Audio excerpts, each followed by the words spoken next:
listening to the Day Players Podcast with Keith G. Brown.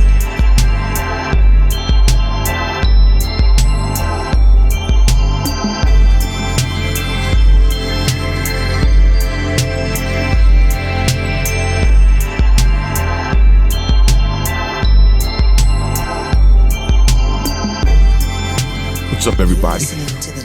Welcome to another episode of the Day Players Podcast. I am Keith G. Brown. I had a very interesting week. I had something that happened to me. It was actually the first time this has happened. So I got a role on a certain network show. I landed it a week ago. And a couple of days ago, I got a text from my agent, and it said, they decided to go a different direction with that role, so they released us. I was like, holy shit. I was like, it never happened to me before. I was like, wow. Like, wasn't sure how to process that. Let me tell you why. I'm of the mindset that I believe that you won't get anything that's not meant for you, right? I believe that to be true. Here's the big thing though. As long as you are, I feel like as long as you're living the right way, I feel like,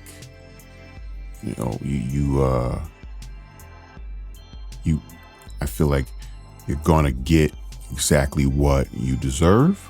You're going to get exactly what you're meant to have, right? So that was part of it. But the other half of me, I'll say, was because that was the first time that ever happened to me. I was kind of like, wow, I was disappointed. I was bummed out because it was a major network. So it would have been a really great experience. First of all, working on that particular set, and also getting the exposure, being on that network and that prime time slot. It's a prime time show. But I guess by the end of the day, I obviously come to terms with it and just kind of fell back on my belief that I was, you know what? I'll only get what is meant for me. So I dealt with that this week. That was my first time dealing with that. Other than that, I had a pretty good week. I've been on some websites, right? I do have an agent, but I still look for work on my own. I hate sitting idle. I can't. I feel like I'm wasting time. I hate sitting around. So I do search for work on my own, and I've actually been pretty successful doing it. I've gotten quite a bit of work on my own, even while having an agent. Let me answer a question for anybody out there. Do you have to give your agent the 10% if you find the work on your own? The answer is, for me, I do. Every job, I have gotten several jobs on my own. And as soon as I'm locked in and I definitely got the job, I notify my agent. I say, hey, look, just got this role, this commercial, whatever it is. And just letting you know, at that point, what I do is once I got the job, I'll send them an email or whatever and tell them, look, from here on out, I'd like you to correspond with my agent. They kind of keep him in the loop, bring him in. And I feel like that's just the right thing to do. At the end of the day, my agent is my agent for my line of work, which is acting. So regardless of whether he, gets the job for me or, gets the audition for me, or I go out and get the audition, I feel like it's the same and it's only right, So yeah, for me, and I've also read that that's the right thing to do, you know. But yeah, for me, I I bring my agent in on everything, even the jobs that I get on my own. So, you know, and then hey, once they pay me, I send him his 10%, you know. I feel like besides it being the right thing to do, I feel like it's only gonna build your relationship with your agent. It could only be a good thing. You know, I mean, in the larger scope of things, what's 10% of whatever you get paid for a job you got on your own?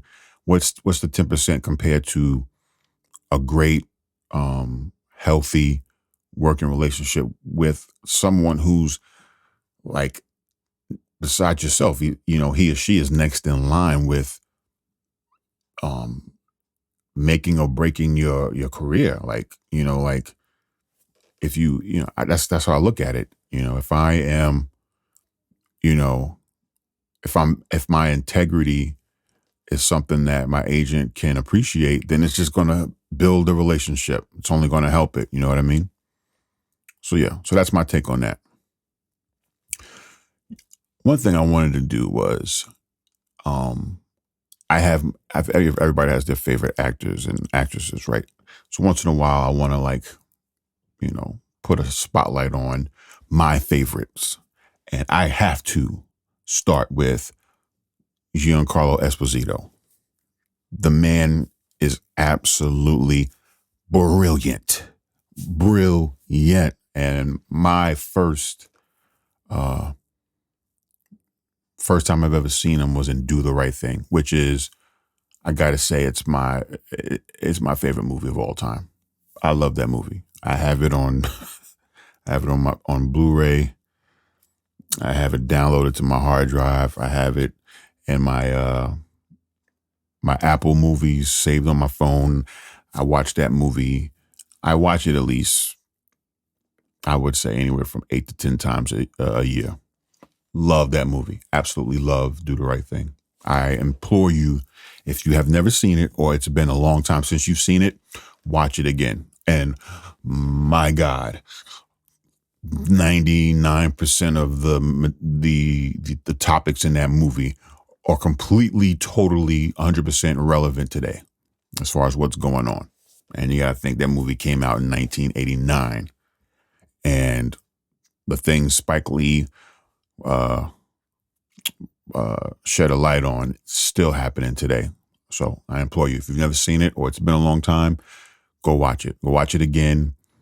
I can almost guarantee you'll pick up things that you didn't pick up on before. Because like when I first saw it, I was a kid. You know, first few times I watched it, I was a kid. Watched it over and over as an adult. Totally different perspective. Was able to appreciate it so much more. Love that movie. But yeah, Giancarlo Esposito, he was bugging out in that movie. He's brilliant, man. He's absolutely brilliant. Love him. Um, Loved him in Breaking Bad. Let me just run through just some of his roles, man. He was in the Usual Suspects, Do the Right Thing, um, Maze Runner, The Jungle Book, School Days, Fresh. Any of you remember that movie, Fresh? I remember that movie. It was a pretty good movie. Trading Places, Malcolm X, Line of Duty, Stargirl, Last Holiday, Taps, Maximum Overdrive, um, Ali. Man, this dude has, wow. I mean, the list just goes, it's a long list of movies. But yeah, he's been doing it a long time. I love his acting. What do I love about his acting? I love his commitment to the role.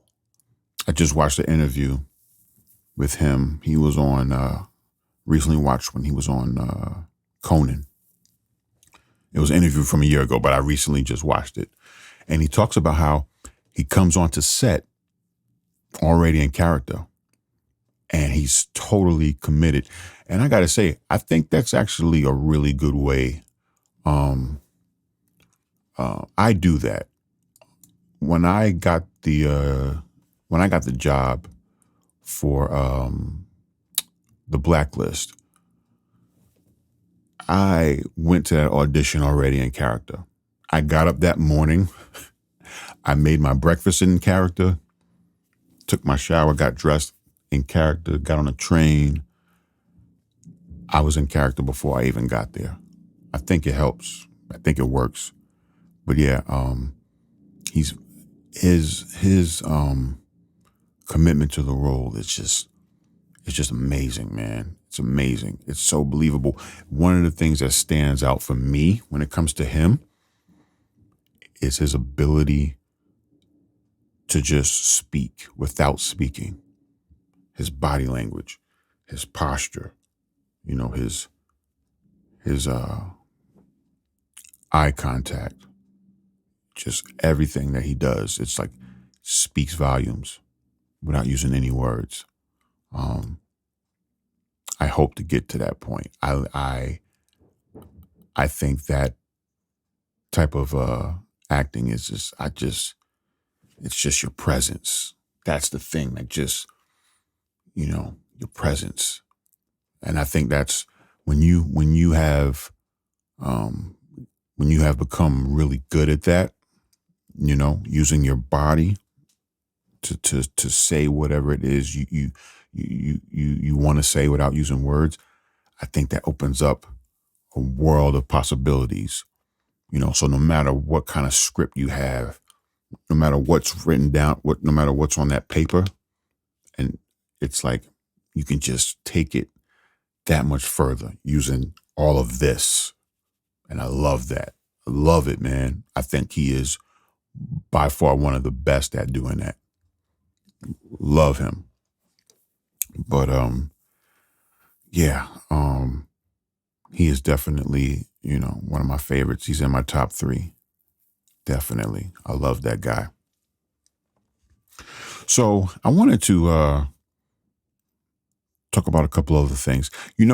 Recently I got asked something I thought was a pretty good question. Someone who wants to get into acting, recently they asked me, do I think that some type of school is necessary, like acting school, film school? And I thought it was a really good question. A lot of people ultimately want to do it. The barrier is the price. It's expensive. It's very, very expensive to go to some sort of film school. Like I said, I went, but the military paid for me. I had the post 9/11 GI Bill, so I was able to go. But in my opinion, I think if you have the ability to go to some sort of school, I think you should. There's so much that you can learn. And when the most important thing, and a lot of the teachers at my film school said it, and they were absolutely right. When you do film school, acting school, when you get out, you are so far ahead of everyone else that didn't attend some sort of school. It's just the small things, man. Learning how to slate, learning how to hit your marks. That's important without looking down to see where you are. All the little things, you get to practice that. Also, huge is you get to experiment with your acting in film school. Okay. There's a really big difference of, okay, you have 2 people. Okay. They both want to act. They want to start acting. One looks at a few movies, does a few monologues in the mirror, goes out and starts trying to get jobs. Right. The other does film school. Okay.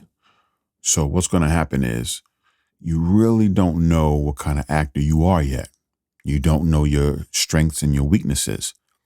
So you're going to kind of be doing some really heavy on the job learning if you do get some jobs. Okay. As opposed to you go to film school, you have this allotted time to figure out exactly what kind of actor you are. What kind of acting do you like? You might have an idea in your head of the actor you should be, right? But that may or may not work for you. you might have to approach things a different way. You know what I mean? For example, despite my exterior, like I'm usually told you know, before people get to know me, I can be kind of intimidating. Maybe it's, the voice and you know, but ultimately I feel like I like I'm a laid back dude. I like to have fun, joke around. And initially when I got to film school, I thought I was going to be a really good fit for the things that I really like comedies and kind of feel good stuff, which I'm sure I can do. But, um, you know, what I learned was my strength was more so the cop roles, the killer roles, the, uh, military, which I was in the military. And then, when I got out of film school, I got to say, the majority of the auditions I got were for cops, for some sort of military, some sort of bad guy. Blacklist, I was a killer for hire. Manifest, I was the head cop, leading a night raid. So yeah, man, but you learn those things in film school. If you skip that process, I'm not saying it can't be done, but skipping that process, you're throwing yourself right into the fire, and it's like you're figuring out along the way, you know. So you could, let's say you just have that look, and the team they want you on that project. You have the look. You get on there, and you decide to go a certain way, with the character, with the role, and it may not necessarily be the best way that's fitting for you to where it's believable, where it comes across to the audience that was your best choice. You know what I mean? Whereas in film school, you have that time and that experience to see what works. You'll get feedback from your classmates. You'll get feedback from your instructors, and you have opportunity to sit back and watch all your work. That's part of this. That's part of the film school as well. It's like we would take some days where we would simply just watch all of our work that we did up to that point. So you get to see yourself and see what's working and see what's not working. So yeah, I highly recommend film school. I think it makes a huge difference, man. It really does. Um, and it also for most schools, I would say, if not all, allow you to dip your toe into different areas. Because I also had theater classes. Which I was like, I don't think I'm ever gonna really like theater. And then once I did it in the classes, I actually said, wow, okay, yeah, I actually like theater. Theater's pretty cool. Um, I have a, I have a, I definitely have a good voice for theater. You got to project, and a good presence, where I feel like, I could be pretty successful with theater. So yeah, that's my long-winded answer to that question. Yes, I do think that if you have the opportunity to do film school, do it, because it makes a huge, huge, huge difference. What other questions did I get lately? What other questions did I get lately? Oh, here's another good one. Whether or not to join SAG, the union, right away. So I am SAG eligible. I have not joined yet. And the reason being is because I have been stumbling upon some pretty decent non-union roles and work. So, once you do become union, you kind of got to jump through some hoops to get like authorization to work on non-union stuff. It's kind of a headache, I've heard. So yeah, I definitely was planning to join like months ago, but I just kept getting offered like these non-union jobs, like pretty decent, roles, pretty decent jobs. So I haven't joined yet, but I hear, of course, there's benefits to it. More pay, you know, your standard, your scale or whatever, it does go up once you're in the union. You do have some protection as far as with work, as far as with your rights, and having someone to stand up for you in the case that you have some sort of issue on a set or, at whatever job you got. So yeah, and I think yeah, you do get medical benefits and all that stuff. So yeah, I mean, there's benefits to it. I think it all depends, I think it depends on your situation. Are you getting offered good non-union work? If you're not, then yeah, I wouldn't see a reason to not join if you're eligible.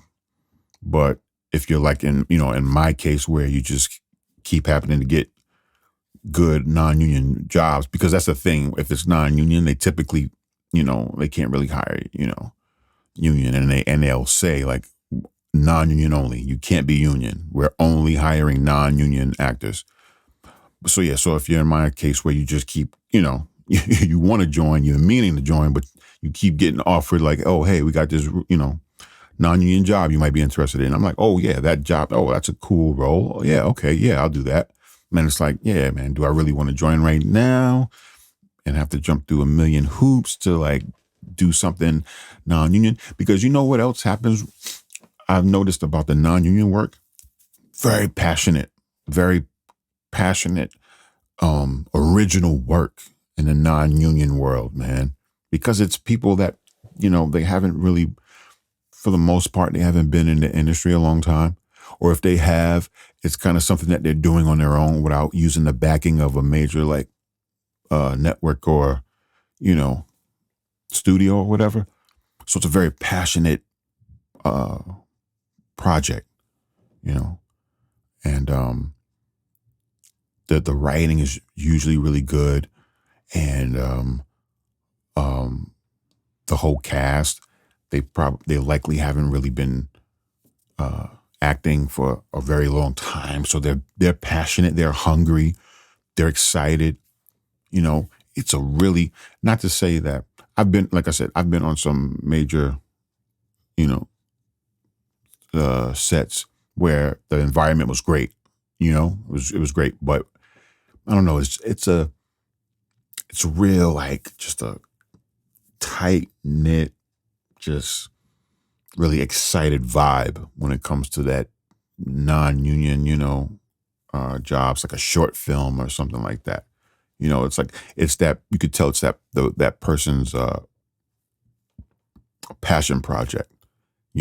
So to like, it's like the major stuff is really good when you get it. It's great, but it's something about like somebody, being asked to be a part of someone's baby, like their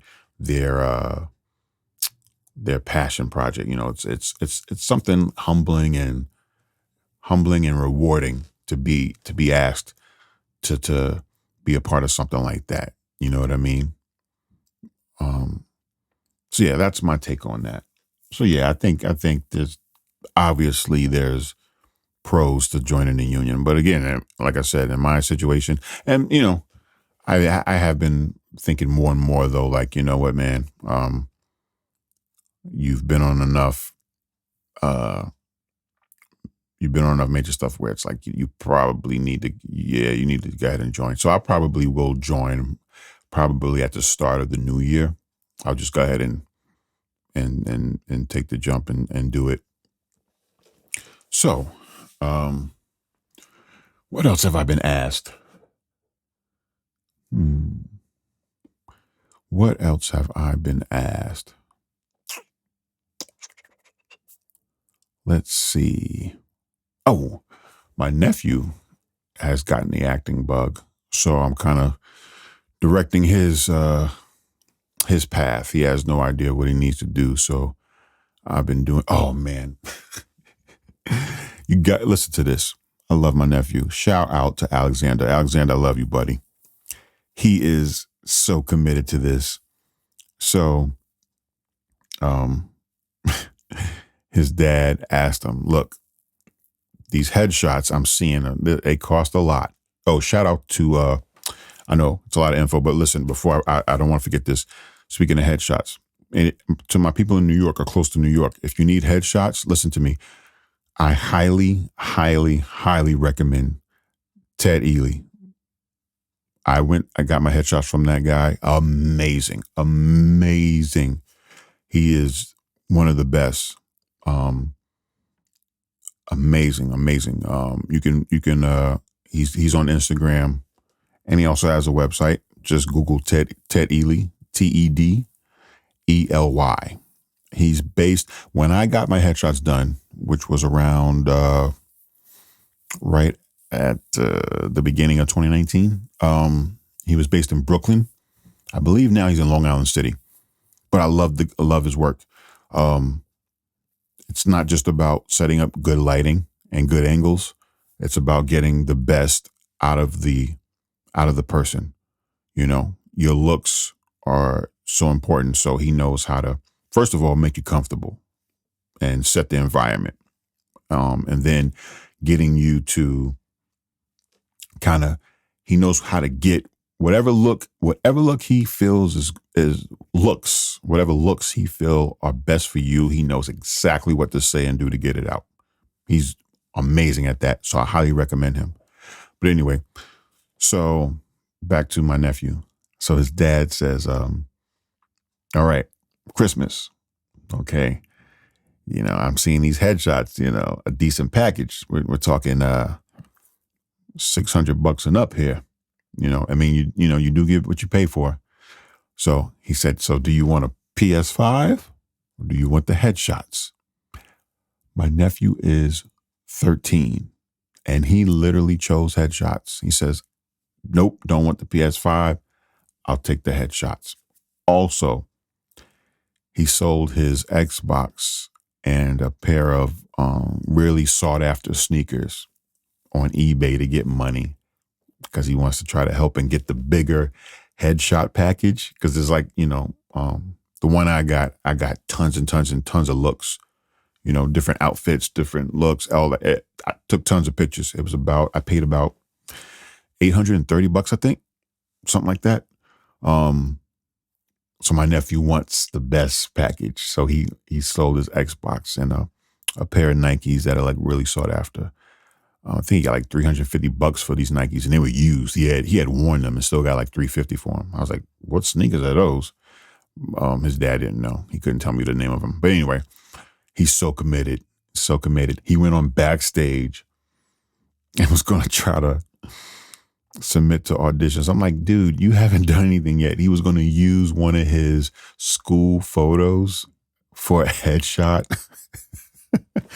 I'm so glad he said something to me because I saved him. I said, dude, you don't want to start or try to start your career walking in with a school photo, no representation, no, just, dude, no. But I do appreciate his commitment and his hunger to get it started and to do it. I like that. That was good. So I have, I've decided to help him out and kind of like, you know, get him started, take him to get his headshots. And actually, I'll probably have him up under my company. About 2 months ago, I started a entertainment company, PDG Entertainment. And yeah, I might just have him under me, man, you know, kind of, I guess, manage him. You know, I do know, I know enough to get him up and running, get him started, and, you know, get him proper representation. Maybe my agent. We'll see. We'll see what happens. But yeah, I mean, that might be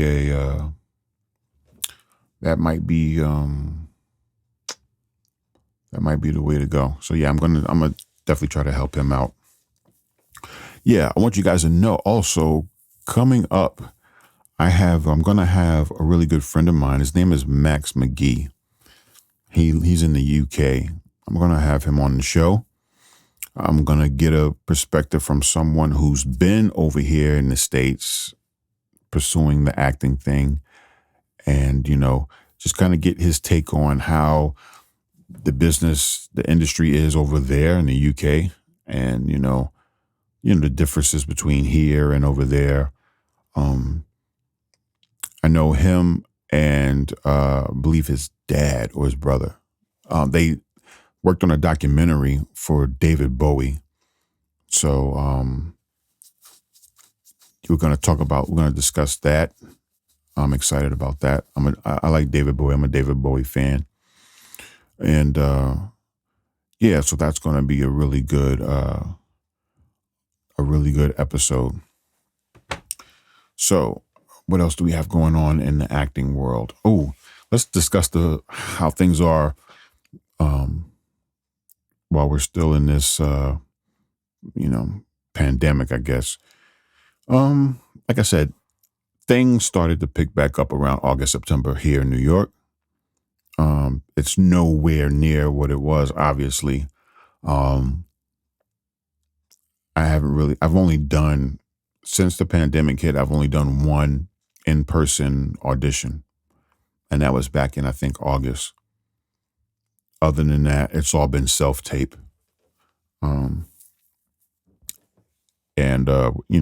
To those who don't know what self-tape is that, so you pretty much, you tape your own audition.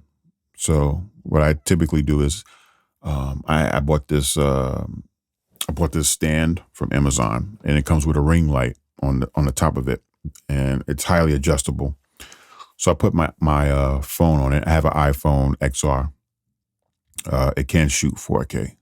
So I set my phone up on this cell phone stand, and I choose a well lit area in my house, and make sure the walls blank, no pictures, anything behind. Try to choose a place with no minimum to no shadow behind me. And yeah, so you set your phone up, or if you have a camera, you can use the camera as well. But most people just use the phones because these days phones, they record video, quality is on par with a digital camera. So yeah, so you just pretty much shoot your own audition, and then, edit it. You usually got to add a slate in the beginning, and then you just submit it in. I mainly use Actors Access to find work. I haven't used Backstage in a long time. For me, I felt like Backstage, it was a lot of theater, which theaters now is shut down, or a lot of student films. I didn't really see a whole lot of paid work on Backstage. Maybe it might be different now, but as of I would say about 6 to 7 months ago when I stopped using it, it really wasn't anything on there. By far for me, the best one is Actors Access. I also tried out casting networks. They don't really have a New York site, but they do have I think they have a Canada, a LA, and a Midwest or something like that. I usually use the LA one, which, I have an active subscription on that site. And what I've seen a difference as far as New York versus LA, I feel like, because I get the recommended job sent to my email every day, daily. What I noticed about LA is that there's a lot of work, but it's a lot of kind of just, I don't know, nothing really I won't say nothing, but there's a lot of work out of it.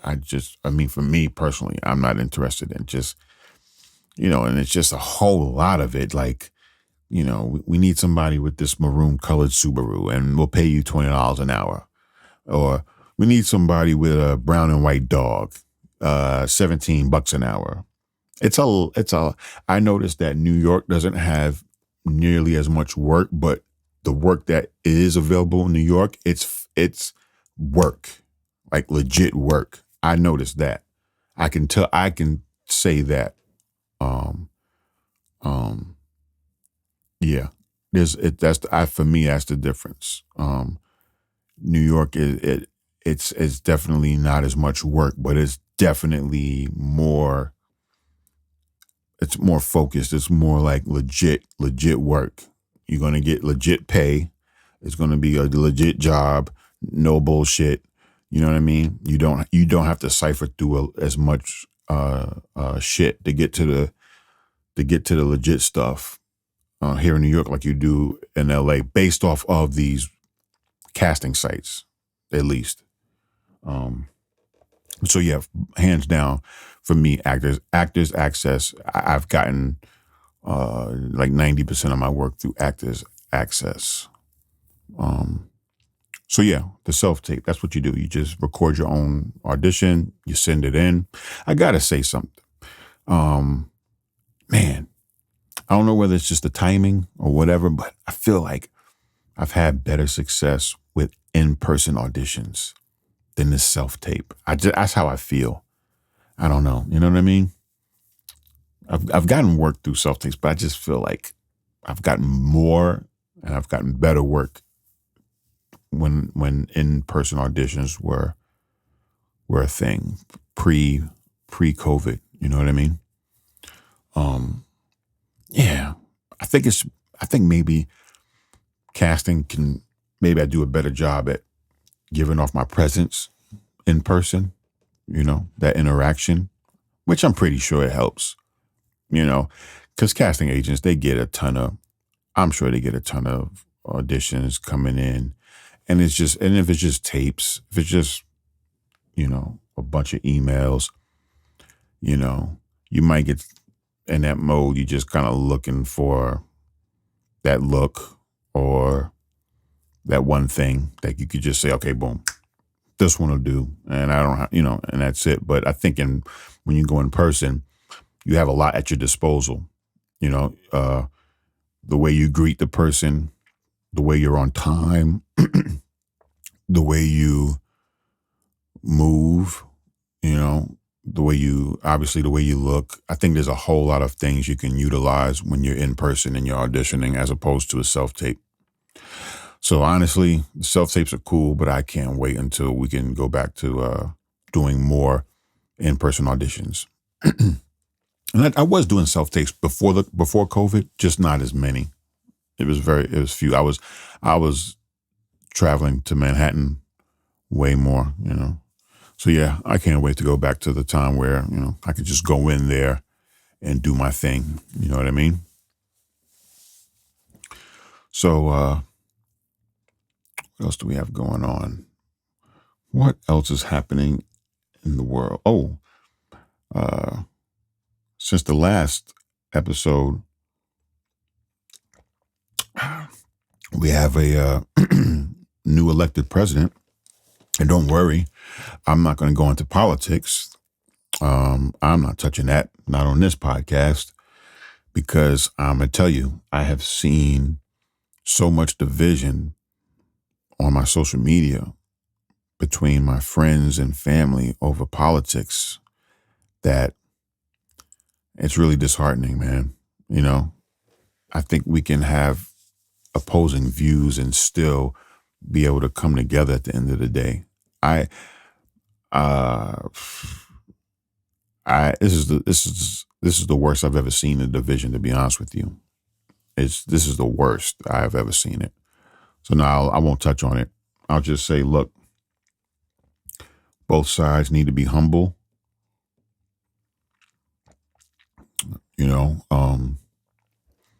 Just kind of realize that, the only real losers are the people that, these politicians decide not to help, regardless of who ends up in the Oval Office. If if we aren't being taken care of, if our needs aren't being met by these politicians, it really doesn't matter who's sitting in that seat. That's all I'm really going to say on that. But, congrats to Biden. Hopefully, you do right by this country. And, that's all I'm going to say on that. Listen, it's been great. I think I've talked enough this go around. Catch me on Instagram. It's keith.g.brown. You can follow me there. I'm also on Twitter. I do not really use Twitter. And yes, I am committing myself to using it more. It's Keith_G_Brown. I got to get on Twitter more, Also, for my people on listening to this podcast, I'm also going to have it uploaded on YouTube. And if you're now watching this because it's now on YouTube, what's up? I'm glad you're watching it. Yeah, catch me again next week. Like I said, I'm going to have some good guests. Max McGee will be on. I'm also going to have on Dennis Durant, who's going to be talking about mentors, having a mentor, and mental health. We'll dive a little bit into that. That episode is going to be really fun because I really think having a mentor is extremely important. Extremely important. Have that person you can always talk to, and that person that'll hold you accountable. That's one thing I feel like is really missing these days is accountability. Man, let me tell you something.